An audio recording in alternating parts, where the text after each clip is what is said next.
नमस्कार, मैं राधेश्याम पाल। आज हम आए हैं प्रतापगढ़। अपना दल एस के पूर्व प्रदेश अध्यक्ष और प्रतापगढ़ सदर से पूर्व विधायक श्री राजकुमार पाल जी के आवास पर हाल ही में 6 मई 2025 को आपने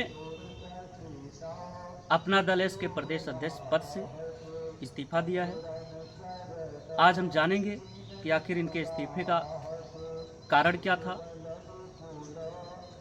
तो राजकुमार पाल जी, आपका बहुत बहुत स्वागत है। बहुत बहुत धन्यवाद आपके हिंदुस्तान न्यूज़ नेशन चैनल को बहुत बहुत आभार। हम जानना चाहेंगे कि आपका जो इस्तीफा आपने दिया, इसके पीछे क्या कारण था? देखिए, मैं 2019 से विधायक बनने के बाद से लगातार अपना दल एस की नीतियों में और अपना दल एस के संस्थापक यशाकाई डॉक्टर सुनीलाल पटेल जी के विचारों से ओतप्रोत होकर के मैं लगातार पार्टी के लिए काम करता रहा। 2022 में मुझे पुनः लड़ने का अवसर नहीं मिला। उसके बाद मुझे पार्टी ने प्रदेश अध्यक्ष बनाने का काम किया। मैं 3 साल के अंदर, जो अब चौथा साल चल रहा है, मैंने लगातार मेहनत करके पूरे प्रदेश में अपना दल की टीम का विस्तार करने का काम किया और पार्टी को खड़ा करने का काम किया।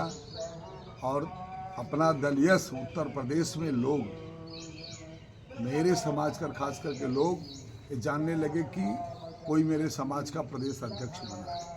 उसके बाद मुझे देख करके बसपा ने भी प्रभावित होकर के विश्वनाथ पाल जी को बनाया और लोकसभा के चुनाव के दौरान समाजवादी के नेता माननीय अखिलेश जी ने भी हमारे भाई श्यामलाल पाल जी को भी उन्होंने प्रदेश अध्यक्ष बना करके हमारे समाज के लिए एक बहुत गौरव का विषय, गर्व का विषय रहा और बनाया। तो बहुत हमारे समाज के लोगों ने इस पर खुशी जाहिर की। अपना दल यश में लगातार मैं बात काम करते, लेकिन इन दिनों 5-6 महीने का जब से पार्टी ने लोकसभा चुनाव के बाद कार्यकारिणी को भंग किया, आज तक वो कार्यकारिणी नहीं बना पाई। 1 साल बीत चुका है और मैं कार्यवाहक प्रदेश अध्यक्ष के रूप में काम कर रहा था, पर सारे लोग कार्यवाहक प्रदेश की कमेटी के लोग काम कर रहे हैं। तो अगर जिला अध्यक्ष का गठन हो, प्रदेश अध्यक्ष को न पता चले और जिले में सभी पंचायत चुनाव, विधानसभा चुनाव 2027 के मद्देनज़र आप विधानसभा प्रभारी नियुक्त करो और उसमें मुझे शामिल न किया जाए, मुझसे राय न ली जाए, ये पार्टी में उपेक्षा के अलावा क्या है। और लगातार इतने वर्षों मैंने काम किया और पार्टी से एक जरा से भी कोई सहयोग नहीं रहा। अपने डीजल, अपनी गाड़ी से मैं पूरे क्षेत्र का भ्रमण करता था और कार्यक्रमों में जहाँ भी माननीय राष्ट्रीय अध्यक्ष जी का कार्यक्रम होता था, मैं 2 दिन पहले पहुँच करके उसमें उसकी देख रेख, उसकी मैनेजमेंट की व्यवस्था को देखता था और पार्टी के लोग भी आते थे, सभी सम्मानित पदाधिकारी। लेकिन मैं जब देखा कि लगातार 1 साल से उपेक्षा हो रही है और आपने चुनाव में माननीय कैबिनेट मंत्री आशीष पटेल जी ने जब चुनाव लड़ने से रोका था, तो उन्होंने मुझे एमएलसी बनाने का वादा किया। एमएलसी बनाना तो दूर की बात है, वो मैं भी समझ रहा था नहीं बना पाएंगे क्योंकि छोटी पार्टी है, कम विधायक। देखिए, बोर्ड और निगम के चेयरमैन बनाने की लगातार मुझसे बात करते रहे। जब भी 3-4 महीने होता था तो एक डोज दे देते थे कि आपको बहुत जल्द ही हम राज्यमंत्री दर्जा प्राप्त आपको चेयरमैन बोर्ड बनाएंगे, इसलिए आयोग और बोर्ड में मेंबर में आपका कद नहीं है, वो उसको हम नहीं करा सकते। तो मैं आश्वासन पर इनके लगातार काम करता रहा। लेकिन 19 से लेकर 25 तक एक लंबा अरसा होता है पार्टी में काम करने का, विधायक रहकर भी और प्रदेश अध्यक्ष रहकर। ये पूरा प्रदेश जानता है, अपना दल का सम्मानित कार्यकर्ता जानता है, मैंने ईमानदारी से काम, निष्ठा और लगन से किया। हमारी नेता अनुप्रिया पटेल भी जानती है। लेकिन अब 5-6 महीने लगातार उपेक्षा का शिकार होता रहा। अब इतना शोषण होने के बावजूद भी अगर सम्मान न मिले, कोई पदाधिकारी कोई प्रदेश में नियुक्त हो रहा है प्रभारी, अब उसमें मुझे राय भी न ली जाए और मेरी जानकारी भी न हो, ये बड़ा गलत विषय है। और मुझे लगा कि मैं एक रबर स्टैम्प की तरह प्रयोग किया जा रहा हूँ। तो मुझे अपने समाज के स्वाभिमान की भी चिंता है और अपनी भी चिंता है। जब मेरी विधानसभा में भी मेरी मर्जी से बगैर प्रभारी बना दिया गया, तो मैं ये समझ लिया कब मेरा यहाँ रहने का कोई मतलब नहीं रह गया है, मेरा सम्मान यहाँ सुरक्षित नहीं है। जब मेरा नहीं सुरक्षित हो तो मेरे साथ साथ मेरे समाज का सम्मान नहीं सुरक्षित है, इसलिए मैंने त्याग कर जैसा कि जिस समाज से आप आते हैं, पाल, बघेल, धनगर, गडेरिया समाज, दिया। जी जो उत्तर प्रदेश में जिसकी काफ़ी बड़ी संख्या है, जी और कहीं ना कहीं आप एक बड़े नेता के रूप में उभरे हैं इस समाज के, जी तो ये समाज भी मान कर चल रहा था। जैसा हम लोग देखते थे जी कि कहीं ना कहीं आपको जो है प्रदेश अध्यक्ष का पद दिया गया है, तो अब समाज को सम्मान मिलेगा, और जिसकी जितनी संख्या भारी उसकी उतनी भागीदारी, इस हिसाब से भी देखा जाए तो अब जो है इस समाज के भी अच्छे दिन आएंगे, ऐसा माना जा रहा था। पर जैसा कि आप बता रहे हैं, तो इसमें क्या आप कमियां देखते हैं, कहाँ चूक हुई जो है शीर्ष नेतृत्व से?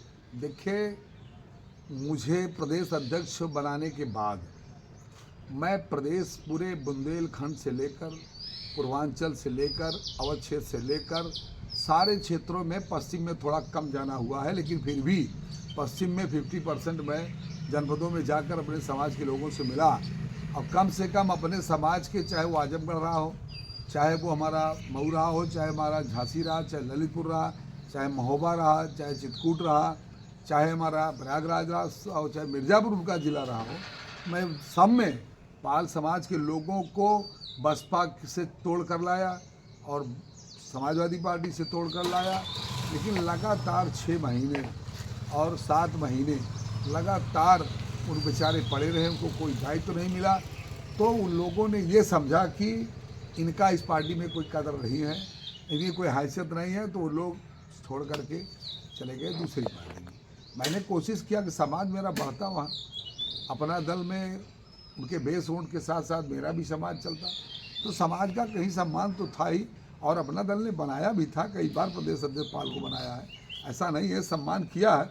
लेकिन जब पार्टी अपनी सामाजिक न्याय से, अपनी नीतियों से अगर भटक जाए, डॉक्टर भीमराव अंबेडकर जी के विचारों के सिद्धांतों पर, छत्रपति साहू जी महाराज के विचारों पर, और डॉक्टर शिवलाल पटेल जी जो संस्थापक रहे उनके विचारों से अगर पार्टी भटक जाए, सामाजिक न्याय उसका नारा वो खोखला दिखे, तो हम जैसे समाज के लोगों को अगर राजनीति कर रहे हैं तो राजनीति ही स्वार्थ नहीं है, समाज का भी हित जरूरी है।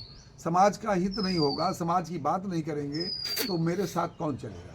तो मैं डट करके पार्टी में रह के समाज की बात करता था, और मेरी अपनी आदत है शुरू से, चाहे मैं ग्राम प्रधान रहा, चाहे बीडीसी रहा, चाहे जिला पंचायत रहा, या विधानसभा विधायक रहा, मैंने कहीं भी समाज को हित के अलावा हित के बारे में नहीं सोचा, और पूरे प्रदेश में चलने का काम किया है। पूरे प्रदेश में समाज ने जहाँ बुलाया वहाँ मैं पहुँचने का काम किया है, और समाज मुझे पूरी तरह से उत्तर प्रदेश का हमें मानता भी है, मेरा सम्मान भी करता है और स्नेह भी करता है। तो समाज के बारे में, और पार्टी जब उनको सम्मान न दे पा रही हो, स्वयं को सम्मान न मिल रहा हो, तो ऐसे पार्टियों से उस रास्ते से अलग हो जाना चाहिए, और जो मेरी विचारधारा के साथ जुड़ेगा मैं उसके साथ जाऊँ। तो साथियों, ये थे अपना दल एस के पूर्व प्रदेश अध्यक्ष, प्रतापगढ़ सदर से पूर्व विधायक श्री राजकुमार पाल, जिन्होंने पार्टी में अपने जो दायित्व आपको दिया गया था, जो जिम्मेदारी दी गई थी प्रदेश अध्यक्ष पद की, उस दायित्व तो दे दिया गया, लेकिन इनका कहना ये है कि केवल दायित्व देकर एक रबर स्टैंप बनाने का काम किया गया, और जो भी नियुक्तियां, जैसा कि अगर प्रदेश अध्यक्ष पद किसी को दिया जाता है तो संगठन का, एक पार्टी का जो संगठनात्मक ढांचा होता है, उसमें कोई भी नियुक्ति होती है तो प्रदेश अध्यक्ष को सूचित किया जाता है, और उनके दिशा निर्देशन में ही ये काम होता है। ऐसा नहीं किया जा रहा था, इनको कहीं ना कहीं दरकिनार किया जा रहा था, और ये मूलतः कारण था। और ये जो है राजकुमार पाल जी दलितों, बहुजनों और गरीबों के नेता माने जाते हैं। एक पाल समाज जो है उत्तर प्रदेश में बड़ी संख्या में निवास करता है, तो उनका यही कहना है कि अगर मैं अपने समाज को, लोगों को न्याय दिलाने का कार्य ना करा पाऊँ, उनको जो है सम्मान ना दिला पाऊँ, तो कहीं ना कहीं ऐसे पार्टी में रहने का कोई औचित्य, कोई उद्देश्य नहीं रह जाता है। ये कारण राजकुमार पाल जी ने बताए अपने इस्तीफा देने का। तो साथियों, हम यहीं से विदा लेते हैं। जल्द हाजिर होंगे कुछ नई खबरों के साथ। तब तक के लिए धन्यवाद। जय हिंद।